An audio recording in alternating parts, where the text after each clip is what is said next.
최근에 자기 주식 취득이 우리 업계에서 굉장히 뜨거운 뭐 핫 이슈죠. 그래서 자기 주식 취득에 관련해서 저희가 한번 오늘 A부터 Z까지 뭐 구체적인까지는 아니고 큰 어떤 개요 측면에서 말씀을 좀 나누시죠. 네네, 그러시죠. 네. 네. 이제 자기 주식 취득이 사실 이제 그 상법적으로 네네. 2011년 4월달에 네. 개정이 되고 네. 그리고 실제로 시행은 10년 4월달이잖아요. 네네. 그래서 벌써 이제 한 10년, 네네. 11년째인가요? 그렇죠. 11년째인데 네네. 관련해서 좀 하나씩 좀 짚어볼 하는데 네네. 자사주라는 게 이제 상법에서 341조에서 네네. 어떤 뭐 그 배당 가능 이익 한도 내에서 네네. 자기들이 가진 그 같은 주식 비율대로 그렇죠. 균등하게 네네. 취득한다 하는데 거기에 대해서 좀 잠깐 좀 말씀 좀. 예, 네. 일단 기본적으로 자기 주식 취득이라는 기본적인 개념부터 좀 아시고 가시는 게 좋을 것 같아요. 일단 자기 주식이라는 그 법인이 발행한 주식을 취득해서 보유하는 것을 이제 자기 주식이라고 하잖아요. 예, 그렇죠. 네. 그런데 사실 2012년도 이전에는 상법상으로 소각을 목적으로 하지 않고서는 예. 자사주 취득이 불가능했다. 그렇죠. 수강 목적으로는 다 취득, 예, 그렇죠. 그렇죠. 취득하고. 알고 계시겠지만은. 예. 그런데 그 개정된 이제 배경, 예. 법이 바뀐 배경이 굉장히 중요한데 사실은 그 법이 바뀔 때 상장사는 그 당시에도 자사주 가능했죠. 취득이 가능했었죠, 그죠? 예. 그래서 이 상장사와 비상장사의 어떤 형평성 문제들, 그리고 상장사 주주들 같은 경우에는 거래소에서 거래가 가능하기 때문에 투명하고. 예, 손쉽게 예. 이 자본의 환원이 가능했잖아요. 근데 예. 비상장 법인 같은 경우에는 그런 부분들이 불가했기 때문에 그렇죠. 상당히 이제 불만의 목소리들이 좀 많았던 것 같아요. 그리고 또 그때 이제 그 이제 비상장은 그 되게 다 이제 중소기업이다 보니까 그렇죠. 이제 중소기업 오너들이 또 최대 주주로서 네네. 그들만의 이익을 위해서 어떤 이제 소액주주는 더 좀 나쁜 조건으로 그렇죠. 어떤 불공정하게 취득한다거나 그렇죠. 또는 이제 그 나쁜 어떤 그 좀 뭐랄까 그런 불순 세력들에서 그렇죠. 투기로도 악용할 수 있었잖아요. 그렇죠. 그래서 사실 다 금지됐던 거잖아요.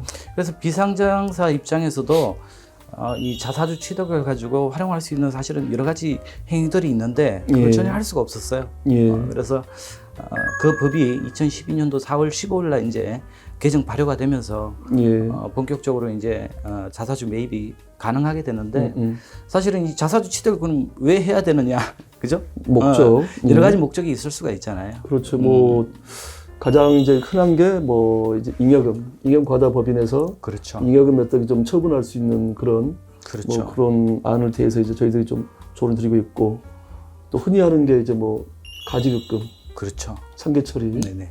또 가장 흔한 게 또 이제 뭐 좀 더 큰 기업들은 가업 승계로서 그렇죠. 그런 이제 부모님이 가지고 있는 지분을 법인에서 자사주로 가져가니까 뭐 그렇죠. 예, 그런 쪽이었죠. 뭐 또 그런 거 외에도 좀 괜찮은 신규 스타트업이라든가 괜찮은 중소기업들은 임직원들을 위한 보상 체계가 그렇게 좋지가 않잖아요. 근데 스톡 옵션이라든가 이런 제도들을 도입하기 위해서는 예. 스톡 옵션을 뭐 지급하기 위해서는 주식이 신주를 발행하든가, 그죠? 예.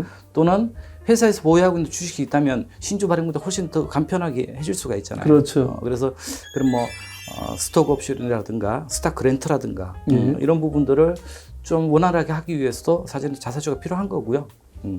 그리고 가업 승계할 때 사실은 이 지분의 가치 조정 말씀하신 게 있지만 예.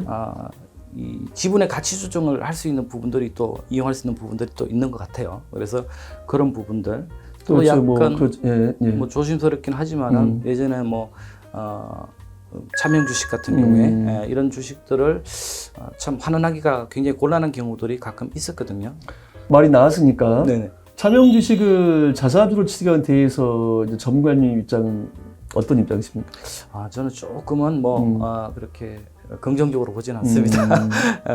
근데 뭐 최악의 경우에 그런 리스크를 감수하고서라도 동의가 된다면 예. 가능할 수도 있겠죠.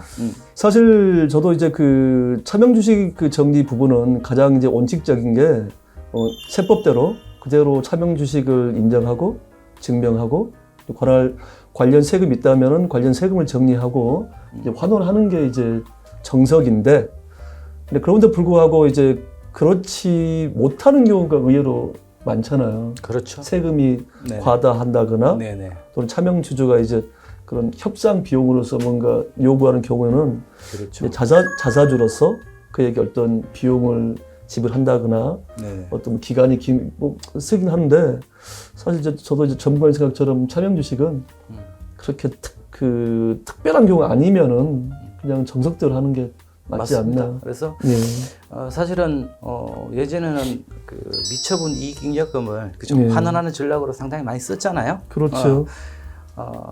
예전엔 또 이 그 자사주를 취득해서 발생할 수 있는 세금이 양도소득세였는데 예. 그 당시에는 대주주도 10% 지방세까지 합치면 11% 정도 그렇죠. 세금을 내면은 예. 분류과세이기 때문에 예.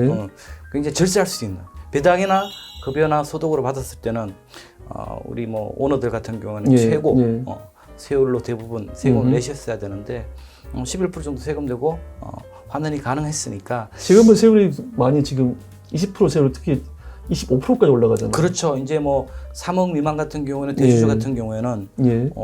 20% 예. 그리고 3억 초과하면 25%잖아요. 예. 그렇다 하더라도 제가 만나본 정말 근실하게 기업을 일궈온 중소기업 오너분들 같은 경우에는 소득세 구간이 예. 거의 최고 세율이에요. 40%가 초과하기 때문에 지금 뭐 25% 정도 세금 낸다 하더라도 예. 상당히 절세가 가능하죠. 그리고 배당이나 소득 같은 경우에는 아시겠지만은 뭐 소득세도 많이 내야 되겠지만은 그럼요. 거기에 따른 부가적인 세금들이 또 있잖아요. 예. 4대 보험료 같은 예. 경우에 이런 경우가 또 과다하게 많이 나오기 때문에 뭐 불필요하게 많은 세금을 지출해야 되는 경우가 생기지만은 양도소득세 같은 경우는 단일 세율이고 그렇죠. 한 번 내면은 뭐 4대 보험하고도 전혀 상관이 없는 초기 제 기억이 이제 그 한 10년 전인데 네네. 그때니까 뭐 2013년, 14년이잖아요. 그렇죠. 그때 제가 자사주택할 때 10% 세율이었잖아요. 그렇죠. 그래서 그때 저희가 이제 또 그때는 또 처음이라 우리 업계에서 네네. 일반 중소기업들이 그래서 자기 주식으로서 양도소득세 단일과세 10%입니다. 회장님 10% 아니 뭐 10억, 20억, 100억까지 올라가는데 이렇게 말씀드리면 사실은 기장세무사들이 깜짝 놀랐잖아요. 그렇죠. 그 그 당시에는 반응이? 2010년도의 세법 개정 발효 후에 저희들이 그 자사주 매입에 대해서 제안을 드렸을 때 맞아요. 처음 해보는 부정적이고. 과정이었고요. 예, 예. 그리고 사실은 관련된 세무사나 회계사들도 여기에 대한 정보들이 많지 않았기 때문에 경험도 없고. 네, 예, 경험도 예, 예. 없었고 그래서 이게 위법 아니냐. 가지금이 나중에 추후에 문제가 생길 것 같다. 세무조사의 위험성도 있을 것 같다라고 해서 초창기에는 상당히 부정적인 반응들이 많았었죠. 예, 맞습니다. 그런데 뭐 예전에도 뭐 대표님들 퇴직금 배수 같은 경우에도 그런 과정들을 거쳤잖아요. 그렇죠. 예. 그래서 한동안 사실은 뭐 그 2012년도 그러한 과정들이 있었지만은 최근 10년 동안 특수한 경우를 제외하고는 예. 뭐 위법이라든가 예. 불법적으로 이렇게 한 행위에 대해서 뭐 책임을 추궁한다거나 과세 같은 경우는 거의 없다라고 보시면 될 것 같아요. 사실 뭐 이제 좀 정리하자면 네. 장관님 이게 자기 주식은 세금을 이렇게 좀 두 가지 분류할 것 같아요. 네네. 그 목적이 소각 목적이냐에 따라서 네네. 일반적인 자사주로 일단 이제 그 양도 거래 목적이니까 그렇죠. 분류과세인 양도소득세가 저희들이 말씀드린 그런 현재 20% 세율, 3억 이상 20% 세율 이게 이제 맞는 그 세율이고 네. 그런데 이제 소각을 진행한다면은 이제 그 의제배당 처리에서 네. 배당 소득세를 내는 부분이다. 네. 그런데 이제 그 당시에는 이제 배당 가능 이익 한도 내에서 주주가 가져가니까 야 이건 배당 아니냐 네네. 막연하게 이제 반대했던 건 저 그때 기억이 나고요. 네. 또 하나는 이제 항상 그 기장 그 담당 전문가들이 항상 하는 그런 그 항상 하는 말들 있잖아요. 세무조사 나온다. 네네. 그래서 저희들이 아니에요 해도 아니 세무조사 나오면 당신이 책임질 거야. 네네. 근데 그런 말 항상 기억나시죠? 그렇죠. 그리고 또 이제 뭐 자사주가 이게 실질적으로 거의 뭐 그 상법 절차 규정을 따지다 보면은 그렇죠. 거의 60일에서 최대한 뭐 거의 뭐 90일, 120일까지도 가다 보니까 뭐 가직된다. 네. 사실은 그 법과 규정 절차를 잘 지키면은 문제 없는 거잖아요. 그렇죠. 그때 이제 문득 이제 지금 벌써 이제 10년 지났다 하니까 옛날 일이 문득 떠오릅니다. 네. 네. 지금 그 2012년도 상법이 개정된 이후에 예. 과세된 경우가 예. 몇 가지가 있습니다. 사례가. 그게 이제 어떤 경우냐? 이 이제 자사주 규정에 관련된 부분들은 상법에 나와 있어요. 예. 그 그렇죠. 당시에 상법 341조, 그다음에 예. 뭐 시행령 시행령 10조, 예. 이제 그 부분을 보시면은 잘 나와 있지만은 어떻게 그 자사주를 취득해야 되고, 뭐 자사 취득에 대한 어떤 목적이라든가 이런 부분들이 분명해야 되는데 또 상법에 의거한 그 규정과 절차를 철저하게 잘 따라야 돼요. 맞습니다. 근데 일부 이제 가지급으로 업무 무관 가지급으로 연관성. 그렇죠. 예. 예. 이 인정을 받아서 과세가 된 경우는 예. 아예 상법상 절차를 전혀 무시하거나 그렇죠. 중대한 예. 그 상법 절차 위반이 발생했을 경우에 예. 업무무관 가지급으로 지금 과세된 사례가 있고요. 맞습니다. 또 두 번째 사례는 목적에 관련된 부분이에요. 이게 자사주 취득 목적이 업무 무관이냐, 예. 업무하고 유관성이 있느냐. 그래서 단순하게 업무 무관 목적이라고 판정될 경우 단순히 이제 주주들한테 자금을 환원시켜 주기 위해서 예. 한 그런 절차들이 밝혀질 경우에 가지급으로 과세된 경우가 있다. 그래서 이제 예. 그 제가 이제 실제로 고객들에게 늘 똑같은 말씀 네네. 드리는데 그 평가에 대한 그런 정확성, 네네. 관련 상법이나 그 법규와 절차를 네네. 정말 그 관련 자료를 그 시기마다 때마다 잘 준비하고 네. 특히 이제 마지막에 공증까지 준비하는 그런 치밀한 자세, 네네. 그리고 말씀하신 그 자사 취득에 대한 목적에 대한 업무 관련성 그렇죠. 부분들 이 부분만 잘 정리한다면은 뭐 이제 그 최근 대법원에서 뭐 지적했던 것처럼 네네. 그 균등하게 그걸 뭐 취득해야 된다 그 부분 있지 않습니까? 네. 뭐 문제는 없을 것 같고요. 네네. 그래서 전문가님 그 이제 작년에 이제 최근 자사주 이슈가 굉장히 뜨거운 하슈로 그 네네. 이슈 말씀드렸는데 저는 그게 몇 가지 사유가 있잖아요. 그렇죠. 이제 하나는 작년에 자사주를 네. 최근 이제 뭐랄까 완결선을 기하는 판례가 나온 부분도 하나 있고 네네. 또 최근에 이제 우리 컨설팅 업계에서 이익 소각에 대한 좀 약간 좀 모호한 어떤 그 부분적으로 네. 부분에 대한 이슈가 있어서 그 판례 부분 좀 말씀을 좀 한 번 더 하실까요? 네네. 네. 그 2017년도 아니 2021년도 이제 그 가지급에 대한 판례가 예. 최근에 나온 게 있는데 그 내용이 사실은 이제 중요한 세 가지 포인트가 있습니다. 첫 번째가 좀 전에 말씀하신 것처럼 상법상에 예. 균등하게 주주들 균등하게 취득을 해라라고 그렇죠. 되어 있는데 예. 그 내용이 결국 이제 이번에 대법원 판례에서 나온 그 부분들은 기회의 균등이지 주주들한테 그렇지. 예. 결과의 균등이 아니다. 예. 이제 예전에 2012년도 이후에 자사주 취득 과정을 보면 대주주 1인만 주주가 3명 있는데 1인만 자사주를 취득한 경우가 있어요. 많죠. 그렇죠. 예. 근데 애초에 상법상 규정에는 균등하게 취득을 하라라고 되어 있잖아요. 그래서 자기가 가지고 있는 그렇죠. 주식 비율대로 네네, 그렇죠. 균등하게 취득해라. 그렇죠. 그렇게 써져 있잖아요. 네네. 예. 그게 이제 그 말에 대한 이제 해석을 이제 세무당국에서는 조항 그대로. 그렇죠. 예. 결과의 균등이다라고 이제 이야기를 한 거고 이번 대법원 판례는 그건 기회의 균등이지. 그렇죠. 저는 그걸 또 사실 또 좀 다르게 해석하는 게요. 네네. 먼저 제가 그쪽 뭐 대법원 그런 재판장이 아니었으니까. 그렇죠. 당연히 주식은 주주로서 민법상 자기 재산권 행사할 권리가 있잖아요. 그렇죠. 그러면은 회사에서 자기주 취득하겠습니까? 아니면 팔겠습니까? 언제까지 그 뭐 자기 의사를 표현하세요라고 통지서 오면은 예를 들어서 뭐 돈이 많은 주주나 지금 당장 필요 없는 주주 같은 경우는 안 팔려고 할 수 자기 의견을 필요할 수가 있는 거잖아요. 그렇죠. 그 과정이 상법상의 절차에 다 들어가 있습니다. 그걸 강제적으로 네. 야 상법 이걸 팔아라 이것은 민법 헌법을 무시하는 거잖아요. 그렇죠. 세무 당국이 그래서 인식하는 게. 그 당시에 예. 이제 뭐 소송이 이렇게 예. 제기가 되고 한 경우도 예. 가수 당국에서 사실은 약간 오버세스 했다. 그렇지 무리한 해석이죠. 그렇죠. 그러니까 상식적으로 해석하면 되는데 그렇죠. 그 상식을 저는 이제 그 좀 이용한 발언일 수가 있는데 그 과세당국 그 관련 세무 그런 조사관에 좀 무리한 어떤 뭐 본인의 출세용 이거 좀 위험한가요? 위험합니다. 무리한 그런 법 해석이 아닌가. 네네. 좀 공명심에 좀 어긋난 행위다. 네네. 아니 당연히 개인은 판단할 그런 재산권 행사할 수가 있는 건데 네. 강제적으로 팔아라?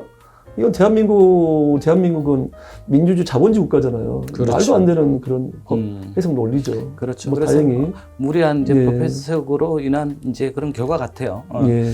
그리고 이제 두 번째는 자사주 취득 과정에 그 상법상의 절차들이 여러 가지가 많잖아요. 그죠? 예. 예.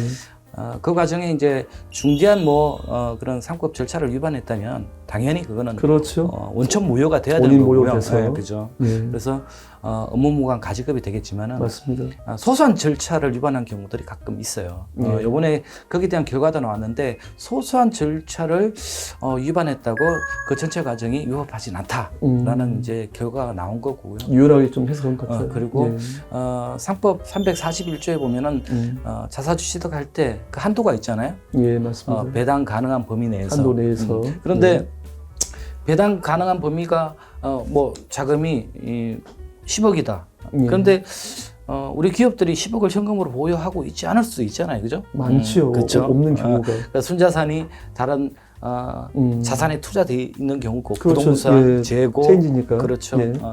그래서 이제 요번에 이제 기업들 보면은 자금이 없으니까 차입을 해서 자사주 대금을 주주한테 지급한 경우가 있어요. 가능하죠. 그렇죠. 충분히 그 현실적이고. 네네, 그렇죠. 실질적으로 그 목적 대비해서 자금이란 것, 자금의 차입이란 것은 기업으로서는 기업 활동에서 기본 아닌가요?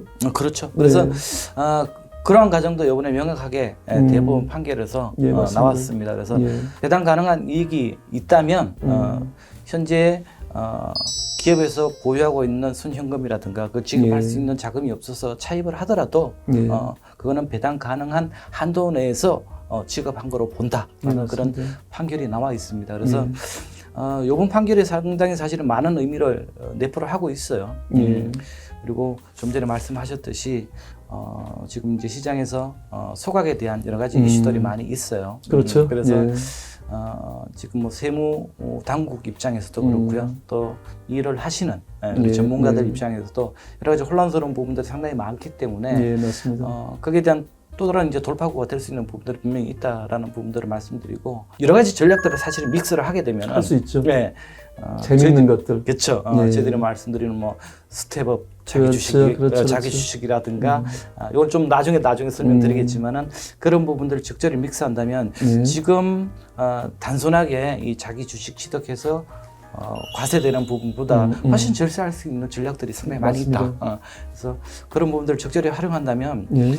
좀 전에 말씀드린 이 자사주 취득을 하기 위한 필요성에 대한 그 요구들 예. 이런 부분들을 충분히 충족시켜 줄 수 있지 않겠나라는 생각이 듭니다. 그 자기 주식 취득은 이제 제가 요즘 이제 또 어떤 생각이 또 드냐면은 12년도에 처음 시행을 하고 네. 저희들이 그때 그 네네. 10여 년 전에 그리고 13, 14, 15년에 정말 많이 설명을 드렸잖아요. 네네. 또 실제로 저희들이 진행도 정말 그런 건들 다시 그때가 좀 도래하지 않나 그런 느낌이 사실 최근에 들어요. 그래서 그렇죠.